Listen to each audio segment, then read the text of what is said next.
ओम सभी को नमस्ते। ओम का उच्चारण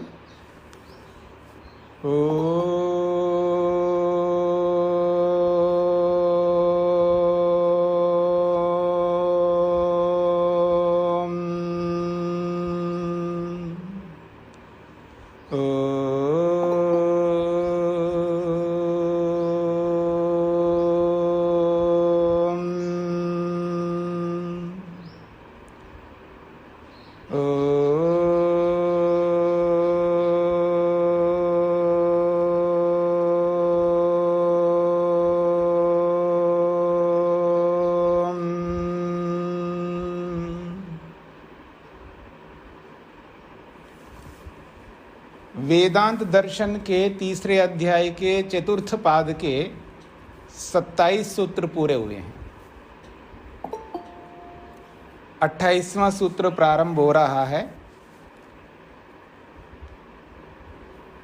मुमुक्षुम प्रति भक्ष्यम उच्यते, जो मुक्ति को चाहने की इच्छा रखता है, मुक्ति को प्राप्त करने की अभिलाषा जो रखता है, उसके लिए भक्ष्य खाने योग्य के विषय में कुछ कहा जा रहा है, कुछ विशेष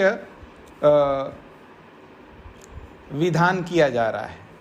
और सभी को पता है जो मुक्ति को प्राप्त करने की चाह रखते हैं तो उनको कैसा भोजन करना चाहिए, क्या भोजन होना चाहिए, जो भोजन मुक्ति के लिए सहायक है, अर्थात ध्यान के लिए। आवाज नहीं आ रही। आज मेरी आवाज़ बाकियों को नहीं आ रही है? आ रही है स्वामी जी। हाँ जी,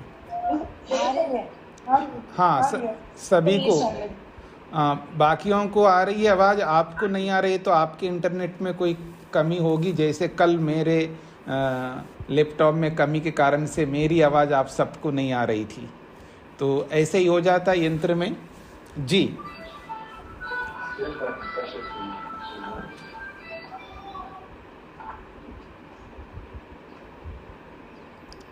अपना माइक को बंद करके रखिए।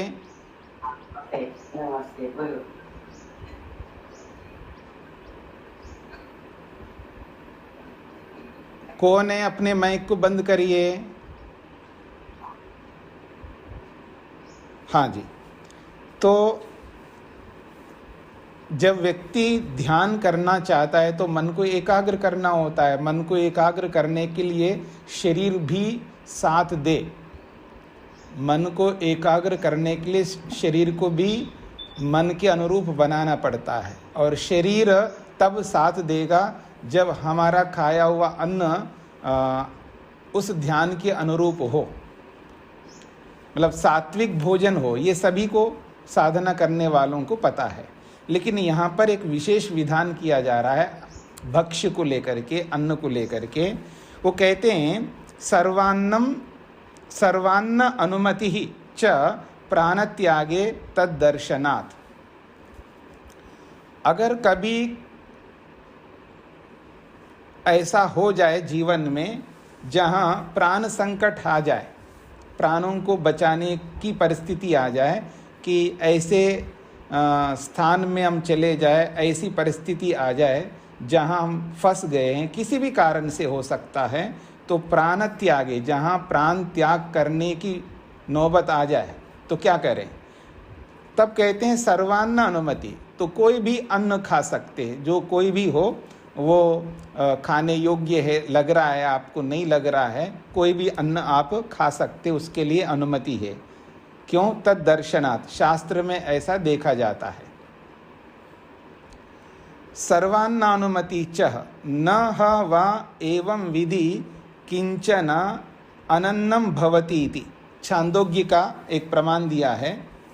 न ह वा एवं विधि, एवं विधि ऐसी परिस्थिति आ जाए जहाँ पर प्राण त्याग करने की नौबत आ गई है, तो कहते हैं वही निश्चित रूप से, हाँ निश्चित रूप से, न किंचन अनन्नम भवति। उस स्थिति में जहाँ प्राण त्याग करने की परिस्थिति आ रही हो, वहाँ अन्न जो है न खाने योग्य नहीं रहता। वो तो सर्वान्न, कोई भी अन्न खा सकते हम उस समय में, ये कहना चाहते हैं। न हा वा अस्य अनन्नम जग्धम भवति। फिर बृहदारण्यक उपनिषद में कहा, अगर किसी ने कोई अन्न खाया है और वो किस प्रकार का अन्न है वो नहीं देखा जाएगा, तो कहा जा रहा है न हा वा अस्य अनन्नम जग्धम, वो अनन्न नहीं, खाया हुआ उसका अन्न। जग्धम का मतलब है खाया हुआ। जो खाया हुआ अन्न है वो अनन्न नहीं होता, अर्थात अभक्ष्य नहीं होता है। उस प्राण त्याग की परिस्थिति में जब प्राण संकट हो जाए, फिर वहाँ भक्ष्य अभक्ष्य नहीं देखा जाता है, वहाँ पर वो कोई भी अन्न वो खा सकता है, ये इसका अभिप्राय है। तो वो जो खाया हुआ है फिर वो अभक्ष्य नहीं माना जाएगा। न अस्य जग्धम, उसका खाया हुआ जो अन्न है वो अनन्नम न भवति, वो अभक्ष्य नहीं होता है। इत्येषा सर्वान्नानुमति मुमुक्षुं प्रति या विधीयते सा खलु।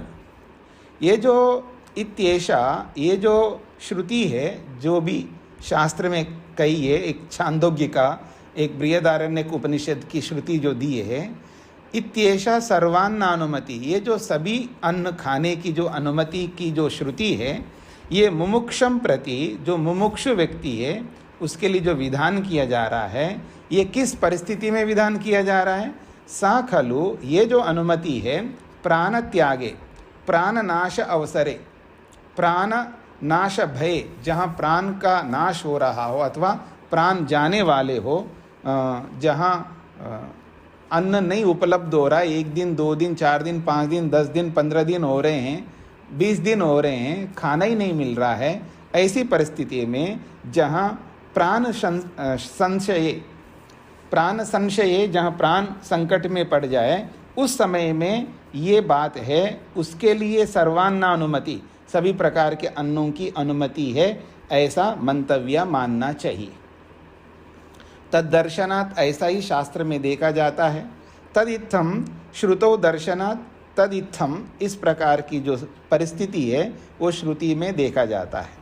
दृश्यते ही श्रुतौ प्राण संशये अभक्ष्य भक्षणम, श्रुति में ये स्पष्ट हमें देखने को मिलता है, जहाँ प्राण का संशय हो रहा है, प्राण नाश की परिस्थिति हो रही है, तो अभक्ष्य को भक्षण करने का वहाँ पर विधान देखा जाता है।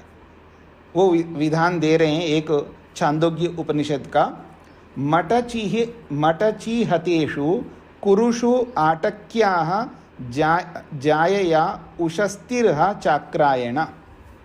उस उशस्ति चाक्रायन प्रसिद्ध एक विद्वान हुए हैं उपनिषद में हमने पढ़ा है छांदोग्य में। तो मटचीहतेषु, मटचीहतेषु एक ऐसी जाति है जो इतनी बहुतायत में वो पक्षी आ जाते हैं, पूरे खेत के खेत को समाप्त कर देते हैं, खा जाते हैं। टिड्डियाँ कहते हैं उसको हिंदी में, टिड्डियाँ। तो टिड्डियों ने खेत को एकदम खा लिया है। तो मटचीहतेषु, तो टिड्डियों के द्वारा खेत में सारे अन्न को खा जाने पर, कुरुषु, जो कुरुवंश में, जब वहाँ पर कुरुक्षेत्र में, अथवा कुरुषु का मतलब है ऐसा स्थान है जहाँ आजकल कुरुक्षेत्र भी कह सकते हैं आप। तो कुरुक्षेत्र की एरिया में ऐसी परिस्थिति कभी आई होगी, तो मटचीहतेषु, जहाँ टिड्डियों से खेत समाप्त किया गया है, उस परिस्थिति में आटकी नामक जाया, जो पत्नी थी उसकी, उशस्ति चक्रायन के जो विद्वान थे, उशस्ति चक्रायन नामक व्यक्ति, उसकी जो पत्नी आटकी नामक उसकी स्त्री थी, उनको लेकर के उस कुरु देश में वो पहुंच गए, जहां अन्न नहीं था उपलब्ध, दुर्भिक्ष चल रहा था, क्योंकि वहाँ पर टिड्डियों ने सब खेतों को खा लिया है, तो वहाँ अन्न की कमी हो गई थी। उस स्थिति में दुर्भिक्ष चल रहा था। उसी परिस्थिति में उशस्ति चक्रायन वहाँ पहुँच गए और उनको खाना कहीं से भी नहीं मिल रहा। तो उस स्थिति में वो जंगल में से गुजर रहे थे, तो इभ्यम, वो उन्होंने इभ्य को देखा। इभ्य कहते हैं हाथीवान को। इभ्य कहते हैं, जो हाथी को रखने वाला जो व्यक्ति होता है उसको इभ्य कहते हैं। तो हाथीवान को देखा है और वो जंगल में बैठ करके वो अपना खाना खा रहा था। वो क्या खा रहा था? कुलमाशान खादंतम बिभिक्षे। वो उसके पास भी अन्न नहीं था। तो कुलमाश कहते हैं जंगली जो उड़द है। एक उड़द है जो देशी उड़द है जो हम नगर में खाते हैं, और एक जंगली उड़द है। तो जंगली उड़द होता है, जंगली अलग अलग दालें जो होते हैं ना, वो जंगल में भी होते हैं अलग प्रकार के, और जो नगर में का मतलब है जो खेतों में बोया जाता है, वो तो हमारे खाने वाले ग्राम्य भोजन कहते हैं उसको। और जंगली उसको कहते हैं जिसको नहीं बोया जाता है, अपने आप उग जाता है। चाहे मूंग है और उड़द है, ऐसे बहुत सारा पैदा अपने आप होता है जंगल में। तो जंगली उड़द को वो खा रहा था। उसको उबला हुआ जंगली उड़द था, उबले हुए जंगली उड़द को वो खा रहा था। कौन? हाथीवान। तो उसको खाते हुए को उन्होंने देखा उशस्ति चक्रायन ने। तो उनको तो भूख लग रही है, तो उनको कई दिनों से भोजन ही नहीं मिल रहा था। तो बिभिक्षे, उनसे भिक्षा मांगी। बिभिक्षे का मतलब है उन्होंने भिक्षा मांगी। तम ह उवाचा न इतो अन्ये विद्यन्ते यच्चा इमे उपनिहिता इति। तो उसने बोला है, तम उवाचा, उस उशस्ति चक्रायन से उस हाथीवान ने कहा, न इतः अन्ये विद्यन्ते, जो मैं खा रहा हूँ इससे भिन्न अलग नहीं है मेरे पास में, यही है जो मैं खा रहा हूँ। वो झूठे हो गए, वो उड़द जो है झूठे हो गए हैं। तो यही है मेरे पास, इससे अतिरिक्त मेरे पास नहीं है। यश्च इमे उपनिहिता इति, अगर आपको खाना है तो इसी में से दे सकता हूँ जो मैं खा रहा हूँ। तो एतेषाम में देहि इति ह उवाचा, कोई दिक्कत नहीं है जी, जो आप खा रहे हो उसी में से मेरे को दे दो। उन्होंने मांग लिया उसमें से। तान अस्मे प्रददो, और वो उड़द जो है जो वो खा रहा था उसी में से थोड़ा सा निकाल करके उसने प्रददो, उसको दे दिया। हंता अनुपानम इति, उसने कहा ये पानी भी ले लो, आप उड़द खाओगे तो साथ में पानी भी तो पीना पड़ेगा आपको, क्योंकि उड़द जो है वो उबले हुए सूखे सूखे हैं, और उसको खाते समय मुंह के अंदर यानी अंदर एक खुश्की सी आएगी, तरलता तो है ही नहीं है, सूखे सूखे खाएगा। तो उसके लिए कहा कि तो हंता अनुपानमिति, अच्छा ये पानी भी ले लो। तो उसने कहा उच्चिष्टम वै में पीतम स्यादिति, ये तो अगर मैं पानी लूँगा तो झूठा पीना माना जाएगा। उसने, भले आदमी, झूठे उड़द तो आप ले रहे हो और उसको तो आप लेते हो और पानी नहीं ले रहे हो, और पानी लेंगे तो झूठा पिया जाएगा ऐसा माना जाएगा। तो कहते हैं उच्चिष्टम वै में पीतम स्यात्, मैं तो ये पानी नहीं लूँगा, अगर ये पी लूँगा तो झूठा पिया हुआ माना जाएगा। इति ह उवाचा, ऐसा उसने उत्तर दिया। न स्विद एते अपि उच्छिष्टा इति, और उस हाथीवान ने कहा, अरे आपने ये जो उड़द लिया ये भी तो झूठे हैं। तो कहता है वो, नव अजीविष्यामि ईमान न खादन इति, अगर मैं ये उड़द नहीं लेता तो मैं जीवित नहीं रहूँगा, क्योंकि बहुत भूखा हूँ, कई दिनों से भूखा हूँ, और ये उड़द आपका नहीं लेता तो फिर मैं मर जाऊँगा, भूखा हूँ काफ़ी दिनों से। तो वो कहता है कि अगर मैं ये उड़द नहीं खाऊंगा तो मैं मर जाऊंगा। कामों में उदपानमिति, और यहाँ पानी तो बहुतायत मिल रहा है मेरे को, जगह जगह पानी है, जंगल में झरने बह रहे हैं, तो मैं कहीं से पानी पी लूँगा ना, ये झूठा पानी क्यों पीऊँ मैं आपका?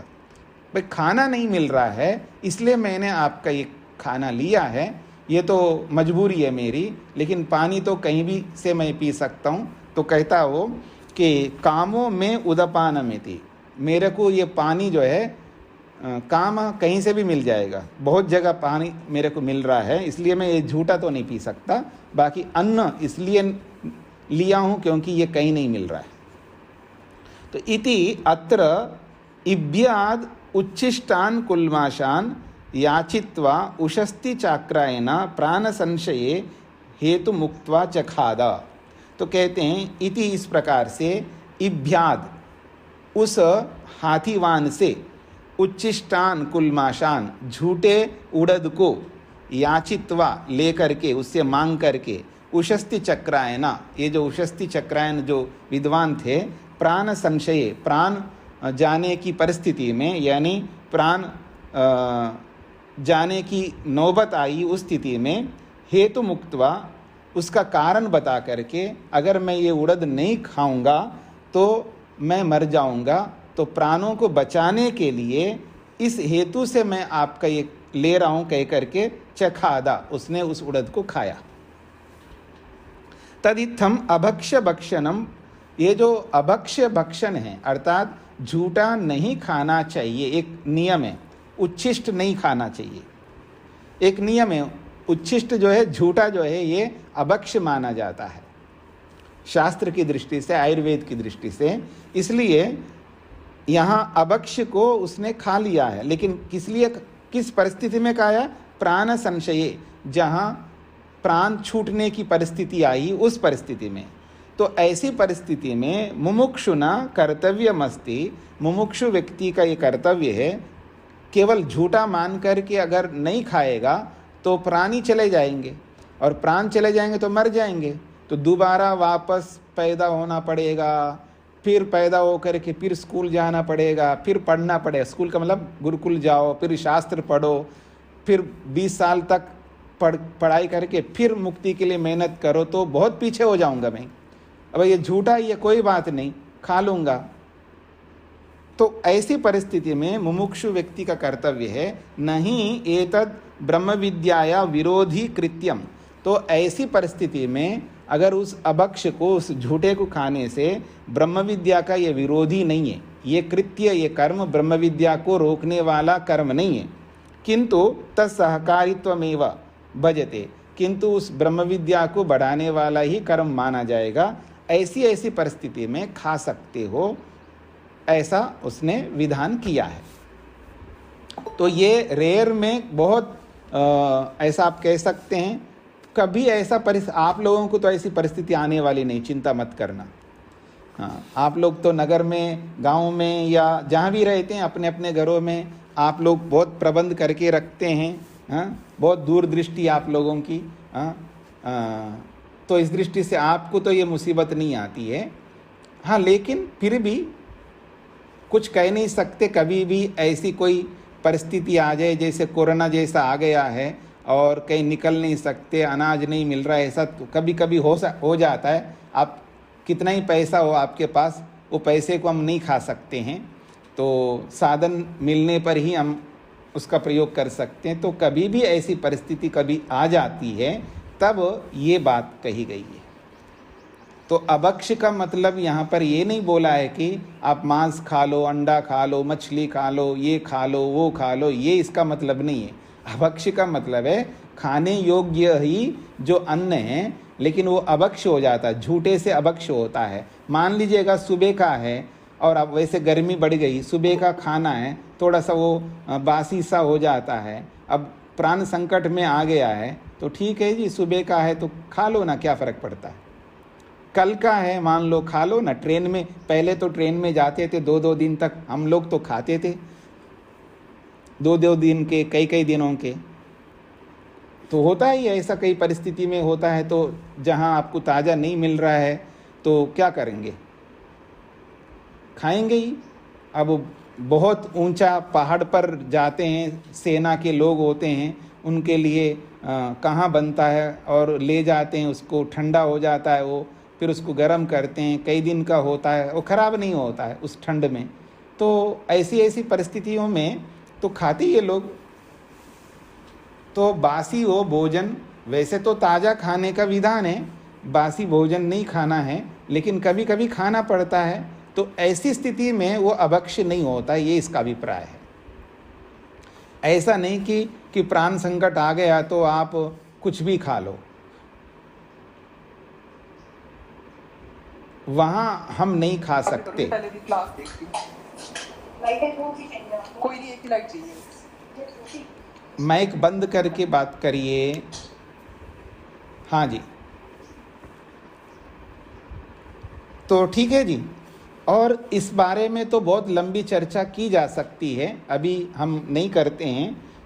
इसमें बहुत सारे पक्ष विपक्ष बनते हैं, सबके विचार होते हैं अलग अलग, उस पर भी विचार कर सकते हैं, लेकिन अभी वो प्रसंग नहीं है। बस इतना समझना है, जहाँ आपत्ति काल ऐसा आ जाए तब हमें प्राण बचाने के लिए, वो भी किसी बड़े उद्देश्य के लिए, तब ऐसा कर सकते हैं। तो मुक्ति में अगर वो बाधक लगता है तो नहीं करेंगे, और बाधक नहीं है, साधक बन जाए तब तो कर सकते हैं। ये हर व्यक्ति की बात नहीं हो रही है, मुमुक्षु की बात हो रही है।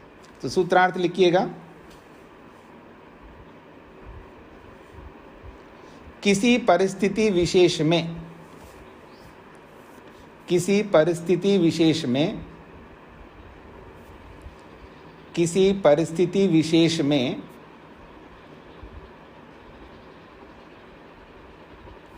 किसी परिस्थिति विशेष में प्राणों पर संकट आने पर, किसी परिस्थिति विशेष में प्राणों पर संकट आने पर, किसी परिस्थिति विशेष में प्राणों पर संकट आने पर जो कुछ भी अन्न मिले, जो कुछ भी अन्न मिले,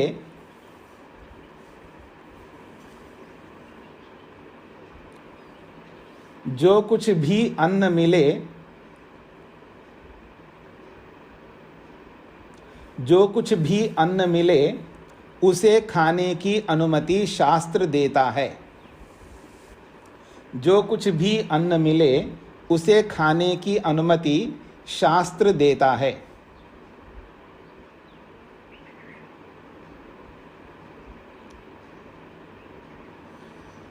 जो कुछ भी अन्न मिले उसे खाने की अनुमति शास्त्र देता है, ऐसा ही शास्त्र में वर्णन देखा जाता है। ऐसा ही शास्त्र में वर्णन देखा जाता है।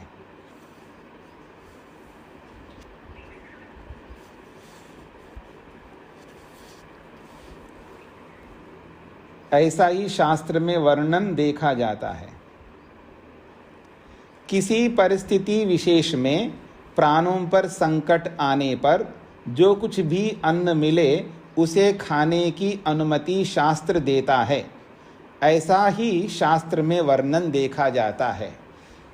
ऐसा दुरुपयोग नहीं करना है, अपने प्राणों को बचाने के लिए दूसरे को मार करके खाओ।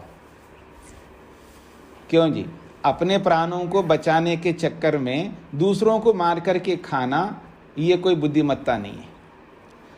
अब आधाचा, हाँ, आपने कहा खाली मुमुक्षु व्यक्तियों के लिए है, ये बाकी साधारण व्यक्तियों के लिए नहीं है। ये कोई भी व्यक्ति के लिए हो सकता है। ये तो मुमुक्षी यानी मुक्ति की बात चल रही है, मुक्ति का प्रसंग है, तो इसलिए उन्होंने बोला है। बाकी कोई भी व्यक्ति के लिए हो सकता है। प्राण संकट आने पर कोई भी खा सकता है, केवल मुमुक्षु की बात नहीं है। क्योंकि प्राण संकट मुमुक्षु के लिए इसलिए कहो, जंगल में रहता है, एकांत में रहता है, अलग रहता है, भिक्षुक होता है, तो ऐसी परिस्थिति जब आ जाती है तो उसके लिए ज़्यादा ये परिस्थिति आ जाती। परिस्थिति विशेष जो है हम लोगों के लिए ज़्यादा आती है। ठीक है जी, तो इसलिए उनको ध्यान में रख करके कहा है। बाकी किसी के भी साथ हो सकता है। अबाधाच्च, अगला सूत्र है, अथ या ही खलु श्रुति आहार शुद्धो सत्वशुद्धि सत्वशुद्धो ध्रुवा स्मृति। छांदोग्य उपनिषद का वचन है कि ये जो आहार शुद्धो, आहार शुद्ध होने पर ही सत्वशुद्धि, शरीर की शुद्धि होती है। यानी यदि हमारा खाने वाला आहार यदि शुद्ध है, शुद्ध का मतलब है सात्विक है, पवित्र है, और एक बात है हिंसा से उत्पन्न नहीं होना चाहिए, हिंसा जन्य आहार नहीं होना सा, हिंसा से उत्पन्न आहार नहीं होना चाहिए। किसी को मार करके हम खाएं, मछली को या जो भी बकरा बकरी आदि जो भी पशु पक्षियों को मार करके खाएं, तो वो फिर वो आहार शुद्ध आहार नहीं माना जाएगा, वो अशुद्ध है, क्योंकि जिसके पीछे पाप है। तो आहार शुद्धों का मतलब है शुद्ध आहार, जिसमें कोई हिंसा नहीं होनी चाहिए, हिंसा से प्राप्त आहार नहीं होना चाहिए। तो आहार की शुद्धि। और दूसरी बात यह है भी है कि सात्विक भोजन क्या होता है, राजसिक भोजन क्या होता है, तामसिक भोजन क्या होता है, ये आप सब जानते हैं। तो जो सात्विक भोजन होता है, जिससे शरीर जो है बहुत ही अनुकूल रहता है भक्ति के लिए, उपासना के लिए, ध्यान के लिए। अब आप एक तामसिक भोजन खा कर के देख सकते कि आप सबको अनुभव है, आपने तामसिक भोजन भी खाया है, राजसिक भोजन भी खाया है और सात्विक भोजन भी खाया। हर कोई व्यक्ति खाता है तीनों प्रकार के भोजन और सबको अनुभव है। तो इसलिए जब वो सात्विक भोजन किया जाता है तो उसी सात्विक भोजन को यहाँ शुद्ध आहार बोला है, अथवा हिंसाजन्य भोजन भी नहीं होना चाहिए। तो उस आहार की शुद्धि में ही सत्व शुद्धि, शरीर की शुद्धि रहती है, अर्थात शरीर ध्यान के उपासना के अनुरूप होता है। सत्व शुद्ध हो और जब शरीर शुद्ध हो जाता है तो ध्रुवा स्मृति, उसकी जो स्मृति है वो बिल्कुल स्थिर रहती है। तो जो उपासना के लिए क्या क्या उपाय अपनाने होते हैं और जो पीछे हमने उपासना की है, संध्या की है, ध्यान किया है, तो कितनी अच्छी संध्या हुई है जो पीछे की। कभी ना कभी व्यक्ति के जीवन में बहुत अच्छी संध्या, बहुत अच्छा ध्यान, बहुत अच्छी भक्ति होती है ना, उसकी स्मृति बनी रहती है कि किस कारण से वो अच्छा ध्यान, संध्या, उपासना हुई है। उसकी याददाश्त उसको बराबर बना रहती है। तो उस स्मृति से फिर वैसा ही उपासना को वो करने लगता है। तो ये कहना चाह रहे हैं, जब शरीर की शुद्धि रहती है तो ध्रुवा स्मृति, उसकी जो स्मृति है वो भी बहुत अच्छी बनी रहती है। जो पीछे की स्मृति है वो अच्छी होनी चाहिए ताकि उपासना ढंग से हो जाए, ये इसका अभिप्राय है। शुद्ध आहार भक्षण विषय का न सा प्राण संशये अभक्ष्य भक्षणेन बाध्यते। ये जो छांदोग्य का वचन है, आहार के शुद्ध होने पर शरीर की शुद्धि होती है और शरीर के शुद्ध होने पर स्मृति बनी रहती है, इस वचन की बाधा नहीं होती है। प्राण संकट आने पर शुद्ध आहार भक्षण विषय का ये जो प्रमाण है, ये शुद्ध आहार को खाने के विषयक ये वचन है। न सा प्राण संशये, जब प्राण संकट आ जाने पर इस अभक्ष्य को खाने से ये जो श्रुति है कि ऐसा भोजन करना चाहिए, इस श्रुति की न बाध्यते, वो बाधित नहीं होती है, यानी खंडित नहीं होती है। ये तो अभक्ष्य भक्षणम तो आपदी खलु विधीयते, ये जो अभक्ष्य को खाने का जो विधान है ये आपत्ति काल में विधान किया जा रहा है। अपवाद रूपेण, ये तो अपवाद है।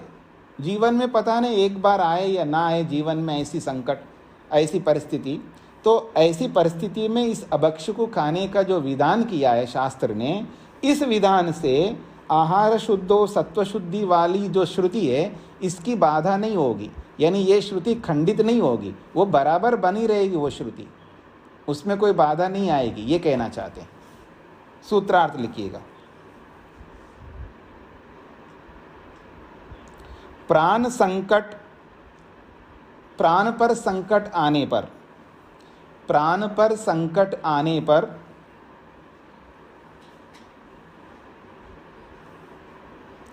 प्राण पर संकट आने पर कोई भी अन्न भक्षण करने से, प्राण पर संकट आने पर कोई भी अन्न भक्षण करने से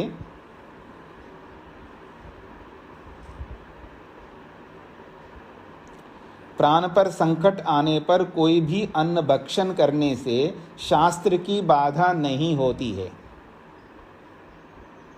अर्थात शास्त्र वचन खंडित नहीं होता है, अर्थात शास्त्र वचन खंडित नहीं होता है।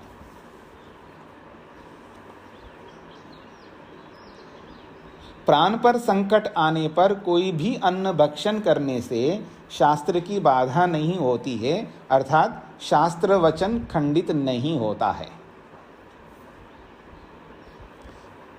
अगला सूत्र है अपि च स्मर्यते। स्मर्यते अपि च स्मृतौ अपि उच्यते प्राण संशये अभक्ष्य भक्षणम। वो कहता है सूत्रकार कि केवल श्रुतियों में ही ये बात नहीं है, स्मृतियों में भी ये बात है। कहते हैं स्मृतौ अपि उच्यते, स्मृति शास्त्र में भी ये बात कही जाती है। क्या? प्राण संशय, जहाँ प्राण पर संकट आ जाए तो अभक्ष को खाने का विधान स्मृति भी करती है। स्मृति का यहाँ पर वचन दिया है, मनुस्मृति है ये। जीवितात्ययम आपन्नः, जीवितात्ययम आपन्नो यो अन्नमत्ति यतस्ततः आकाशमिव पंकेन न स पापेन लिप्यते। बहुत अच्छा श्लोक है, मनुस्मृति के 10वें अध्याय का है ये। वो कहते हैं जीवितात्ययम आपन्ना, जीवितात्ययम का मतलब है जीवन पर आपत्ति मुसीबत आ जाने पर। जीवितात्ययम का मतलब है जीवन जाने लगे। जीविता अत्ययम जीवितात्ययम, जीवन जाने की परिस्थिति आ जाए, उस स्थिति में यो अन्नम अत्ति यतस्तता, जहाँ कहीं से भी, जो कोई भी अन्न जो व्यक्ति अत्ति खाता है, जीवितात्ययम आपन्ना, जहाँ जीवन संकट में आ जाने पर जो कोई भी व्यक्ति कोई भी अन्न को अत्ति खाता है तो आकाशम इव पंकेना, जैसे कीचड़ आकाश को मलिन नहीं कर सकता, आकाशम इव पंकेना, पंख कहते हैं कीचड़ को, कहते हैं जैसे कीचड़ से आकाश मलिन नहीं होता है, ऐसे ही वो व्यक्ति भी पाप से लिप्त नहीं होता है। अगर वो अभक्ष खा लिया उसने तो वो पापी हो जाएगा, पाप उसको लगेगा, ऐसा नहीं है। पाप से लिप्त नहीं हो सकता वो, जैसे कीचड़ से आकाश मलिन नहीं होता है। वैसे ही प्राण संकट की स्थिति में अगर वो अभक्ष को खा भी लिया है तो उसको पाप नहीं लगता है। ये बात कही जा रही है मनुस्मृति में। सूत्रार्थ लिखिएगा। और भी स्मृति शास्त्र ने भी ऐसा ही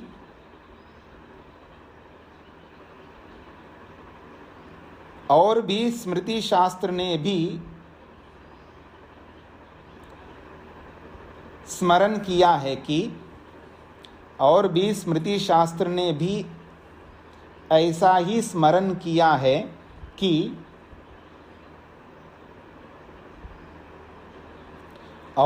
स्मृति शास्त्र ने भी ऐसा ही स्मरण किया है कि प्राण संकट में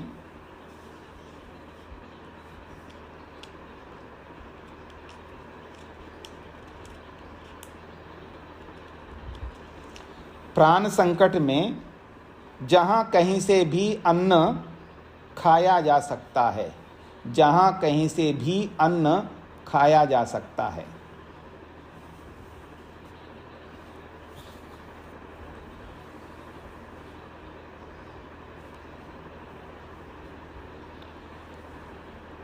और भी स्मृति शास्त्र ने भी ऐसा ही स्मरण किया है कि प्राण संकट में जहाँ कहीं से भी अन्न खाया जा सकता है, जहाँ कहीं से भी का मतलब है पिशाच से, राक्षस से या असुर से, कहीं से भी हमको अन्न मिल रहा हो तो कहीं से भी हम खा सकते हैं। वो अन्न होना चाहिए प्राण संकट की परिस्थिति में। आगे बढ़ेंगे। आप में से कोई माइक को खोल के रखते हैं, बंद करके रखिएगा, ध्यान दीजिए। अप्राण संशये तु निषेधो अभक्ष्य भक्षणस्य इति जाप्यते। अब आगे कहते हैं जब प्राण संकट की परिस्थिति नहीं है, अप्राण संशय, जहाँ प्राण संकट की परिस्थिति नहीं है, ऐसी परिस्थिति में अभक्ष्य को खाने का निषेध किया जाता है। मैंने बोला था आप माइक को बंद करिए। आप कौन सज्जन हैं जो माइक को बार बार खोल के रखते हैं?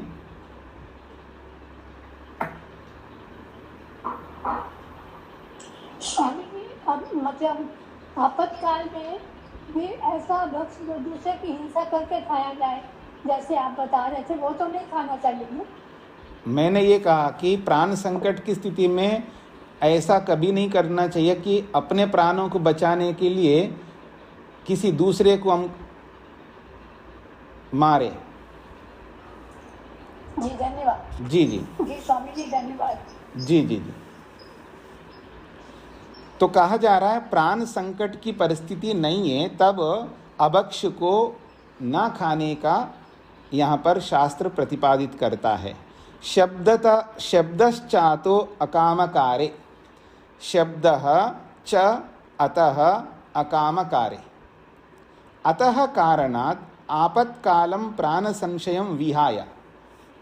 जहाँ आपत्काल नहीं है, प्राण संकट नहीं है, इन सब परिस्थितियों को छोड़ करके अकामकारे अर्थात यथेच्छानुष्ठान, जहाँ सामान्य परिस्थिति चल रही है, तो जहाँ हम हमारे को सब प्रकार के विकल्प जहाँ पर विद्यमान हैं, उस स्थिति में अभक्ष भक्षण प्रतिषेधे, और जो अभक्ष पदार्थ है उसको खाने में शास्त्र प्रतिषेध करता है, खंडन करता है, निषेध करता है।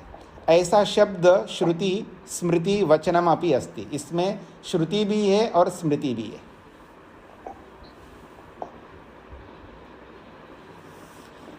तो कहते हैं यक्ष रक्ष पिशाचान्नम,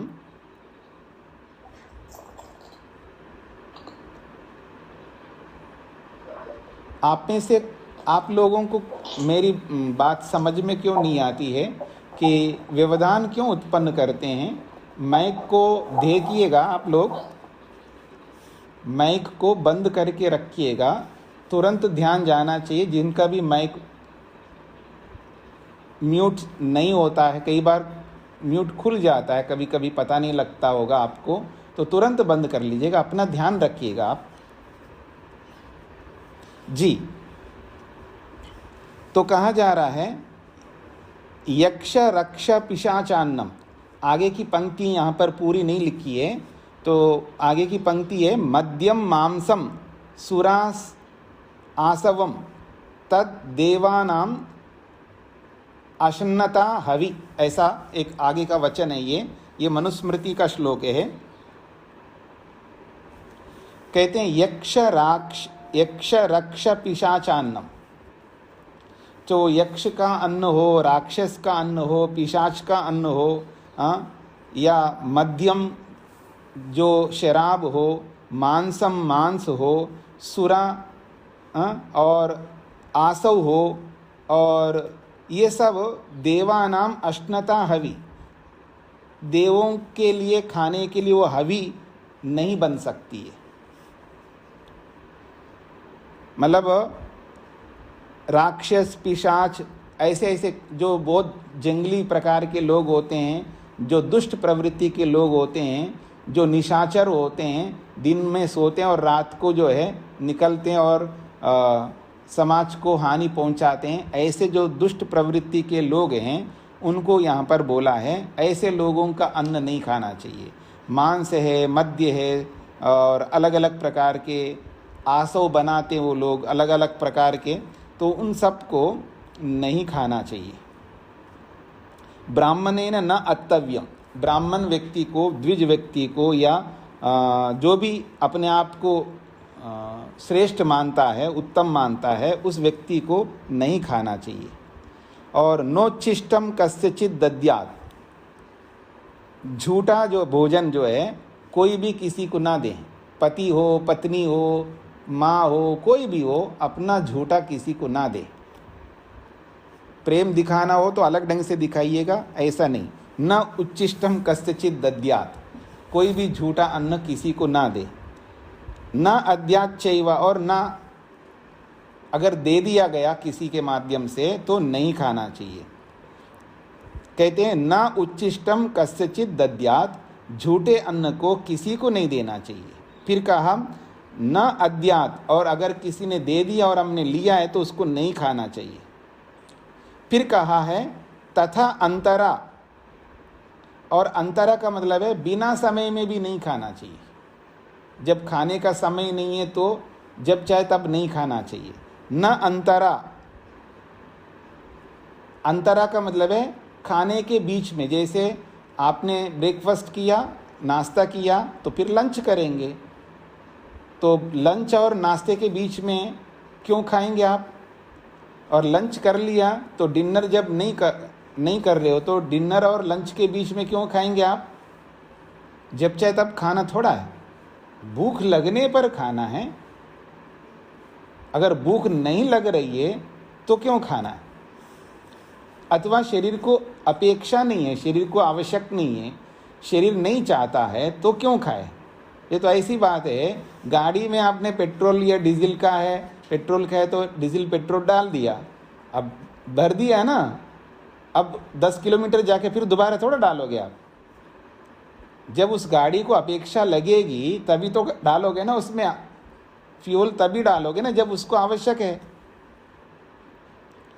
जैसे गाड़ी में हम लोग पेट्रोल डीजल जो है एक बार डालने के बाद 5-10 मिनट में या 5-10 किलोमीटर जाकर के फिर नहीं डालते। तो जैसे उस गाड़ी के लिए इतना ज़्यादा संवेदनशील रहते हम लोग, अर्थात उस गाड़ी को वेल मेंटेन करते हो आप, तो इस गाड़ी को क्यों नहीं कर सकते आप?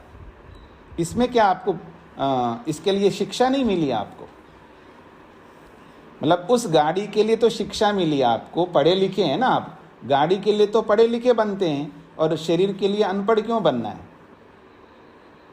जब चाहे तब क्यों खा सकते? इसलिए कहते हैं तथा अंतरा, ऐसे ही असमय में भी नहीं खा सकते। फिर एक बात कहिए, इस श्लोक को पूरा करता हूं मैं। न चैव अत्यशनम कुर्यात्। न चैव अत्यशनम का मतलब है अधिक नहीं खाना चाहिए। एक तो बेसमय बिना समय के नहीं खाना चाहिए, फिर कहा न चैव अत्यशनम कुर्यात्, और अधिक भी नहीं खाना चाहिए, जितनी आवश्यकता उससे अधिक नहीं खाना चाहिए। और चाहे वो माँ फोर्स करे या पत्नी ज़्यादा आपके पीछे लगे, नहीं एक रोटी और खाओ, बस थोड़ा सा और ले लो, बड़ा पता नहीं कितना प्रेम दिखा रहे हैं। खैर, तो अत्यशनम न कुर्यात्, अधिक भी नहीं खाना चाहिए, आवश्यकता से अधिक नहीं खाना चाहिए। न च उच्छिष्टम क्वचित व्रजेत, और अंतिम एक बहुत बड़ी बात कहिए, उच्छिष्टम न क्वचित व्रजेत, और खाते हुए खाने के बाद में हाथ धोए बिना, मुंह धोए बिना इधर उधर ना जाए। ये भी अशिष्टाचार माना जाता है। अपने खाना खाए तो सबसे पहला हाथ मुंह धो लीजिए, उसके बाद बाकी काम करो। आप देखेंगे खाने के बाद में वो खाया है, उन्हीं हाथों से मोबाइल चला रहा है, उन्हीं हाथों से बातचीत कर रहा है, उन्हीं हाथों से इधर उधर काम करने लगा है, वो ठीक नहीं है, ये अशिष्ट माना जाता है। कह रहे हैं कि खाने के बाद में बिना हाथ मुंह धोए इधर उधर ना चले। तो नोच्चिष्टम कस्यचित् दद्यात्, न अद्यात् चैव तथान्तरा, न चैव अत्यशनं कुर्यात्, न च उच्चिष्टम क्वचित व्रजेत। तो झूठा ना खाए और बेसमय ना खाए, अधिक ना खाए, और खाने के बाद बिना हाथ मुंह धोए इधर उधर चले। हाँ जी, सूत्रार्थ लिखिएगा, 31वें सूत्र का अर्थ। इसलिए आपातकाल प्राण संशय को छोड़कर, इसलिए आपातकाल प्राण संशय को छोड़कर,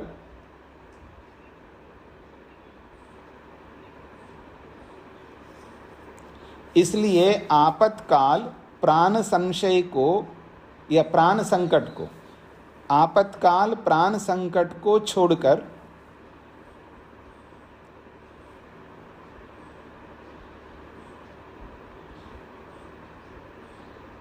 यथेच्छ न करने में शब्द प्रमाण है।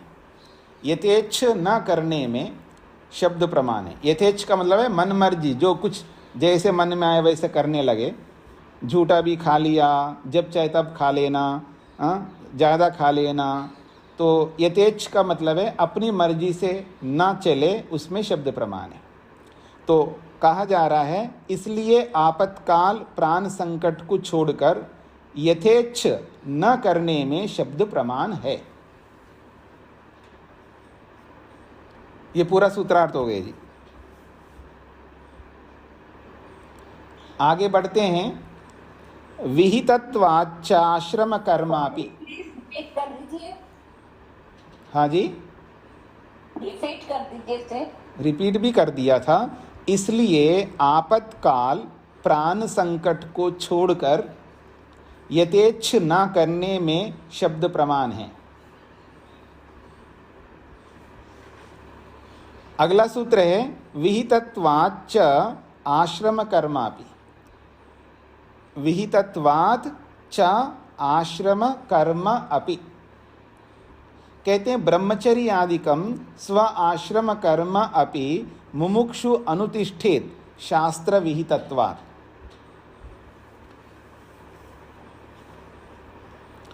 ये बात वो हो रही है मुमुक्षु को क्या करना चाहिए। तो मुक्ति के लिए जो षट संपत्ति, जो विवेक वैराग्य को उत्पन्न करने के लिए जो जो बातें कही है वो ही मात्र करें, अपने अपने आश्रम के कर्तव्यों का पालन ना करें क्या। तो उसके लिए बोल रहा है सूत्र। ऐसा नहीं है, मुक्ति के लिए जो आपको प्रयास करना वो तो करते जाइए। मुक्ति के प्रयास में अपने कर्तव्यों को छोड़ मत देना, उसके लिए सूत्र कह रहा है। कहता है ब्रह्मचर्य आदिकम स्व आश्रम कर्मापि मुमुक्षु अनुतिष्ठेत।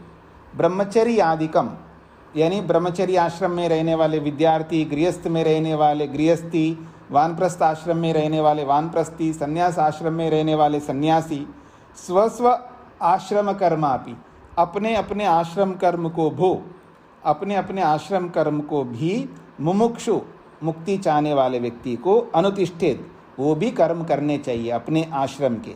क्यों? शास्त्र विहितत्वात्, शास्त्र ने ऐसा ही विधान किया है।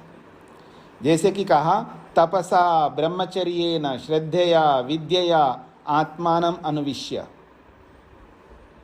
तो तपस्या करते हुए ब्रह्मचर्येन ब्रह्मचर्य से, श्रद्धया श्रद्धा से, विद्यया विद्या से आत्मा का अन्वेषण करना चाहिए, आत्मा को खोजना चाहिए। हाँ जी, तो सूत्रार्थ लिखिए। ब्रह्मोपासक जिस किसी आश्रम में हों, ब्रह्मोपासक अर्थात ईश्वरोपासक या मुमुक्षु भी कह सकते हैं आप। ब्रह्मोपासक या मुमुक्षु जिस किसी आश्रम में हो, ब्रह्मोपासक या मुमुक्षु जिस किसी आश्रम में हों, जिस किसी आश्रम में हों, उसके लिए बताए गए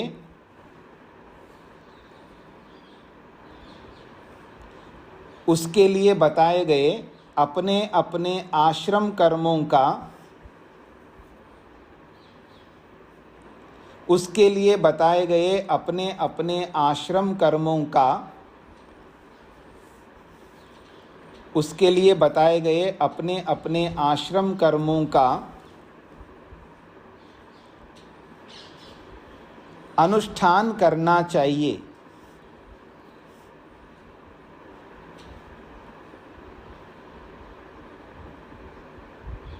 ऐसा शास्त्र का विधान है।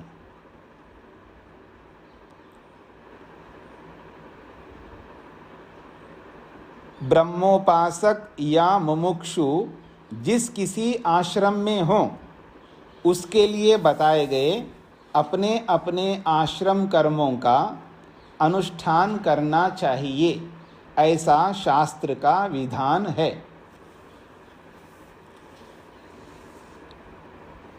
अगला सूत्र सहकारित्वेन च। कहता है विद्या सहकारित्वेन हेतुना च स्व आश्रम कर्म अनुष्ठेयम। ये जो ब्रह्म विद्या है, उस ब्रह्म विद्या को अपनाने वाला जो मुमुक्षु जो ब्रह्म विद्या को अपनाता है, तो वो उस ब्रह्म विद्या को अपनाते हुए अपने अपने आश्रम के कर्तव्यों को अगर वो करता है तो वो सहकारी बनेंगे, वो सहायक बनेंगे, वो बाधक नहीं बनेंगे। ये कहना चाहते हैं इस सूत्र में। जो विशेष प्रयास कर रहा है मुक्ति के लिए, उस प्रयास में अगर वो अपने आश्रम के कर्तव्यों को भी कर रहा है तो वो बाधक नहीं बनेंगे। ये कहना चाहता है सूत्र। तो कहता है विद्या सहकारित्वेन हेतुना, ब्रह्म विद्या का सहायक के रूप में, विद्या सहकारित्वेन हेतुना तो विद्या का मतलब ब्रह्म विद्या के सहायक के रूप में ये हेतु कारण होते हुए स्व आश्रम कर्मानुष्ठेयम, अपने अपने आश्रम कर्मों का अनुष्ठान करना चाहिए। यतः क्योंकि विद्यायाः ब्रह्मोपासना विद्यायाः सहायकम भवति, वो ब्रह्मोपासना रूपी जो विद्या है उस विद्या में वो सहायक ही बनेगा वो कर्म, वो बाधक नहीं रहेगा। आप किसी भी आश्रम में हो, अपने आश्रम के कर्तव्यों को करना वो बाधक नहीं है, वो सहायक है, ये कहना चाहते हैं। कई बार लोग क्या करते हैं, विशेष उपासना में रत रहते हैं, मतलब साधना में रहते हैं, तो अपने कर्तव्यों को नहीं करते हैं, अपने कर्तव्यों को भुला देते हैं। तो एक बात अक्सर मैं कहा करता हूँ, एक कर्तव्य को छोड़ करके दूसरे कर्तव्य को करना ये बुद्धिमत्ता नहीं है। इसलिए जिस बड़े कर्तव्य को निभा रहे हो तो बाकी उसके सहायक, उसके पूरक कर्तव्यों को नहीं छोड़ सकते, उनको करेंगे तो वो कर्तव्य बाधक नहीं बनेंगे, ये इसका अभिप्राय है। सूत्रार्थ लिखिएगा। ब्रह्म विद्या की प्राप्ति के लिए, ब्रह्म विद्या की प्राप्ति के लिए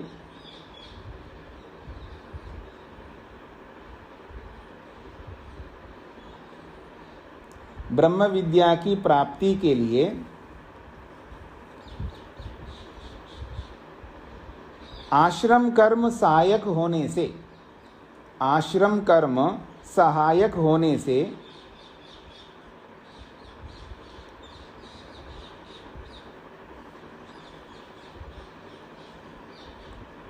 ब्रह्म विद्या की प्राप्ति के लिए आश्रम कर्म सहायक होने से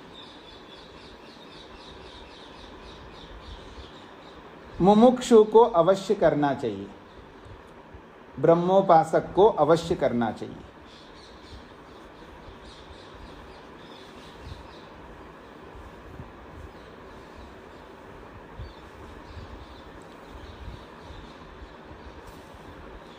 ब्रह्म विद्या की प्राप्ति के लिए आश्रम कर्म सहायक होने से ब्रह्मोपासक को या मुमुक्षु को अवश्य करना चाहिए। ये उस परिप्रेक्ष्य में बोला जा रहा है, कोई ब्रह्मचर्य आश्रम में, कोई गृहस्थ आश्रम में, कोई वानप्रस्थ आश्रम में है, तो उन आश्रमों में रहते हुए वो लोग कभी कभी क्या विशेष मेहनत करते हैं उपासना की दृष्टि से, तब उस विशेष मेहनत में, उस विशेष प्रयास में अपने कर्तव्यों को नहीं भूलना चाहिए, अपने कर्तव्यों को भी कर लेना चाहिए, ये इसका अभिप्राय है। 34वां सूत्र कहता है, सर्वथापि ते एव उभयलिंगात्, सर्वथा अपि ते एव उभयलिंगात् विहितत्वं च सहकारित्वं च उभयम लिंगम येषु विद्यते। विहितत्वम का मतलब जो विधान किया गया है, मुमुक्षु व्यक्ति के लिए क्या क्या करना चाहिए, वो जो विधान किया है वो सारे कर्म, और सहकारित्वम जो सहायक कर्म है, जो अपने अपने आश्रम के जो कर्तव्य है वो सहयोगी कर्म है। उभयम लिंगम, ये दोनों ही लिंग है, दोनों ही चिन्ह है, येषु जिस ब्रह्म विद्या के संदर्भ में, ते ही आश्रम धर्म, वो जो आश्रम के धर्म हैं, सर्व प्रकारेण, सब प्रकार से, सर्वथा हर प्रकार से, मन वाणी और शरीर से अनुष्ठेय, अनुष्ठान करना चाहिए, न अन्य बाकी कर्मों को नहीं। जो मुक्ति के सहायक जो भी आश्रम कर्म हैं उनका अनुष्ठान करना चाहिए, ये कहना चाहते हैं। यहाँ पर थोड़ा सा इन्होंने अपने ढंग से अर्थ किया है इस सूत्र का, लेकिन मैं इस सूत्रार्थ को दूसरे ढंग से लिखवाता हूँ। पहले सूत्रार्थ लिखिएगा, फिर मैं बात करता हूँ। ब्रह्म विद्या की प्राप्ति के लिए, ब्रह्म विद्या की प्राप्ति के लिए, ब्रह्म विद्या की प्राप्ति के लिए सब प्रकार से आश्रम कर्म सहायक हैं।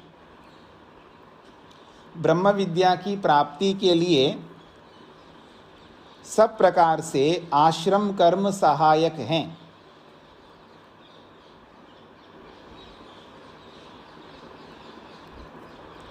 ब्रह्म विद्या की प्राप्ति के लिए सब प्रकार से आश्रम कर्म सहायक हैं। इस विषय में श्रुति और स्मृति दोनों प्रकार के प्रमाण हैं। इस विषय में श्रुति और स्मृति दोनों प्रकार के प्रमाण हैं।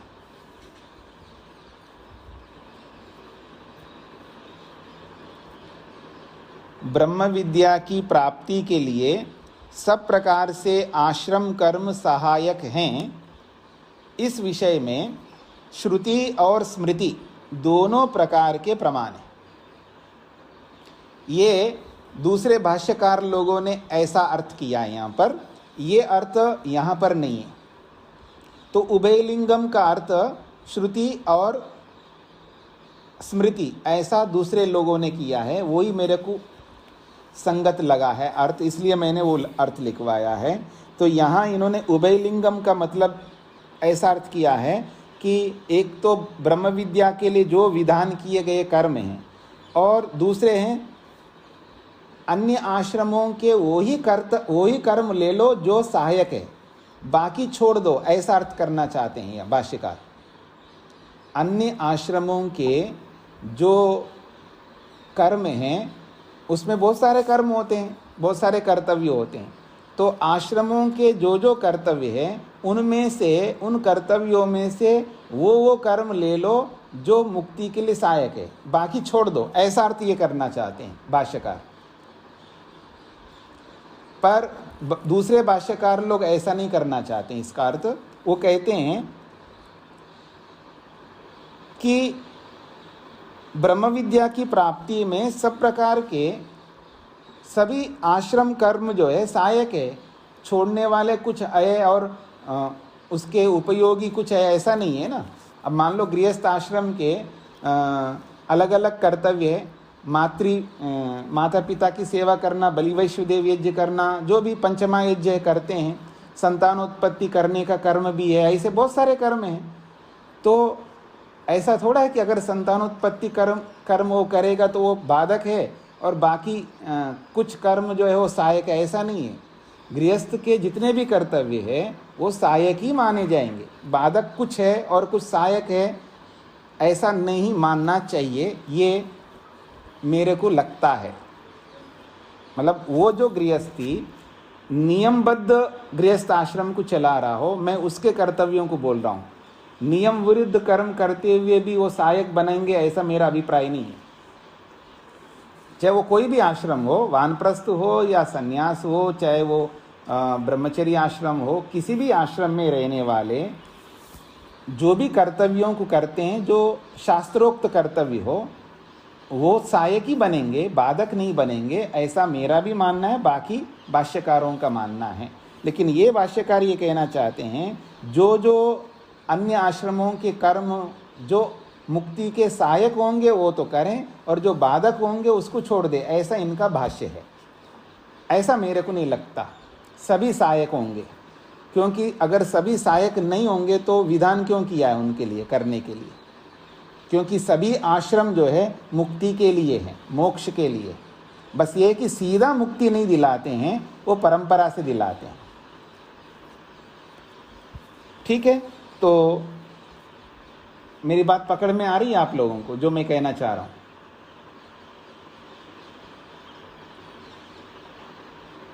परमात्मा ने चारों आश्रमों का विधान किया।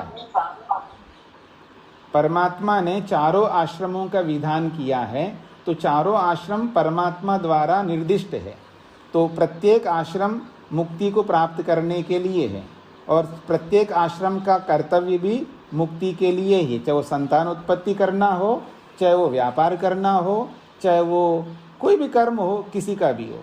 लेकिन सीधा सीधा वो कारण नहीं बनता है, वो हमारे धर्म को बढ़ाने वाले कारण बनते हैं और एक परिस्थिति में आने के बाद में हम उनको छोड़ करके आगे बढ़ते हैं। और जब तक हमारा सामर्थ्य नहीं बनता है तब तक उन कर्मों को करते रहना होता है और वो कर्म सहायक बनेंगे वहाँ तक, निष्काम तक पहुँचने तक। तो निष्काम कर्मों तक पहुँचने के लिए सकाम कर्म सहयोगी है, बाधक नहीं है। ये मेरा कहने का अभिप्राय। निष्काम कर्मों तक हमें पहुंचाने वाले सकाम कर्म होते हैं, तो इसलिए सकाम कर्म भी सहायक है मुक्ति के लिए। मैं ये नहीं कहना चाह रहा हूँ सीधे कारण है मुक्ति को दिलाते हैं, ऐसा कोई भी शास्त्रकार नहीं कहते, पर सहायक जरूर है। तो सारे सकाम कर्म मुक्ति के सहायक है, बाधक नहीं है। लेकिन भाष्यकार ने जैसा भाष्य किया है कि वही कर्म हैं जो मुक्ति के लिए सहायक होंगे वो तो करो, और बाकी कर्म नहीं, ना अन्य बाकियों को नहीं करना है। तो कौन से वो है जो जिसको निषेध कर रहे हैं वो कर्म? अर्थात संतानोत्पत्ति करना मुक्ति में बाधक है क्या? व्यापार करना मुक्ति में बाधक है क्या? क्योंकि वैश्य का काम है व्यापार करना। ऐसे बहुत सारे कर्म हैं जो भी अलग अलग वर्णों के जैसे जैसे कर्म हैं, सब साधक है, पर डायरेक्टली नहीं है, इनडायरेक्टली है। अर्थात वो सारे सकाम कर्म जो है मुक्ति के लिए सहायक बनते हैं, ताकि उन सकाम कर्मों को कर करके फिर हमें निष्काम कर्मों तक पहुंचना होता है। तो अगर हम सकाम कर्म करेंगे नहीं है तो निष्काम कर्म भी नहीं कर पाएंगे। ये स्थिर सिद्धांत है। बिना अभ्युदय को प्राप्त किए निश्रेयस नहीं मिल सकता, ये भी एक सिद्धांत है। बाकी बातें हम आगे करेंगे, इसको यहीं पर विराम देते हैं।